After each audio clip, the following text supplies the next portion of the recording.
플라스틱, 더 이상 그냥 버리면 안 된다? 배달 음식을 시킬 때 일회용품도 요청해야 준다?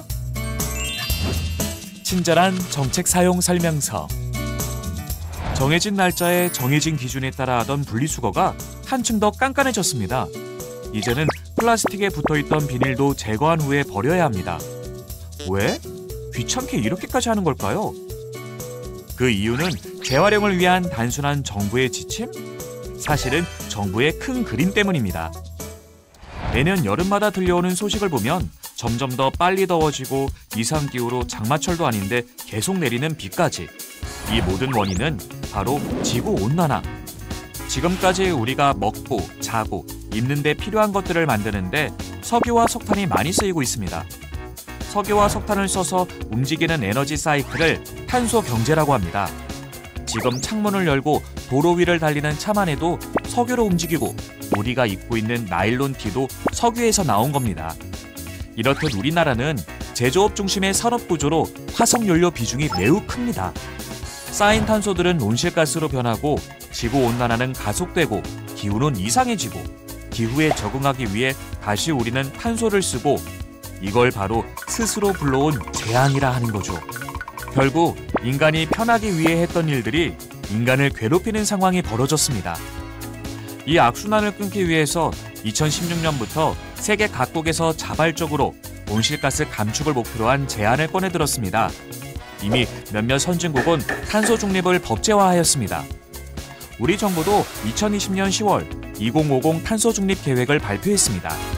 잠깐, 탄소 중립? 넷 제로?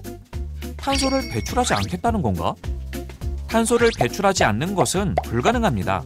대신 최소한으로 탄소를 배출할 수 있도록 노력하고 나온 탄소는 산림으로 흡수할 수 있게 만드는 겁니다. 그렇게 되면 결국은 플러스 마이너스는 제로가 되는 겁니다. 즉, 탄소 중립 계획은 기존의 석유와 같은 화석연료가 아닌 신재생 에너지를 사용하고 도시의 녹색화 작업을 통해 탄소를 줄이는 노력을 하는 겁니다. 몇 년 전에도 지속 가능한 성장과 친환경 정책은 꾸준하게 언급되었지만 지켜지지 않았습니다. 우리나라의 산업에서 화석연료를 떼어놓기 어려웠기 때문입니다. 기후변화와 코로나19로 닥친 경제위기. 우리 정부는 이를 극복하는 방법으로 그린 뉴딜 정책을 내걸었습니다. 그린 뉴딜은 저탄소 사회를 지향하는 그린과 정부 투자로 구조전환을 하는 뉴딜의 합성어입니다. 2021년 현재 코로나19로 인한 유례없는 경제위기와 환경위기에 대응하기 위해서 정부의 개입은 불가피한 상황입니다. 경제 시간에 배웠던 정부 개입의 위험성이 떠오릅니다. 하지만 정부 개입이 나쁜 것만은 아닙니다. 계획적인 구조전환을 할 수 있습니다. 대공황을 해결한 루스벨트 대통령의 뉴딜 정책이 대표적인 예입니다. 우리 정부도 기존 경제와 사회 구조를 전환하기 위해 노력하고 있습니다. 재생에너지 산업의 지원과 녹색 일자리로 고용 불안은 해결하고 환경위기를 극복하는 새로운 성장 전략을 짜고 있습니다. 정부의 노력뿐만 아니라 국민과 산업에서도 환경에 대한 인식 변화가 나타나고 있습니다. 일회용품을 쓰지 않는 용기 내 챌린지나 배달 음식을 먹을 때 쓰지 않는 일회용품 받지 않기, 텀블러 이용하기 등 국민적 행동도 시작되고 있습니다.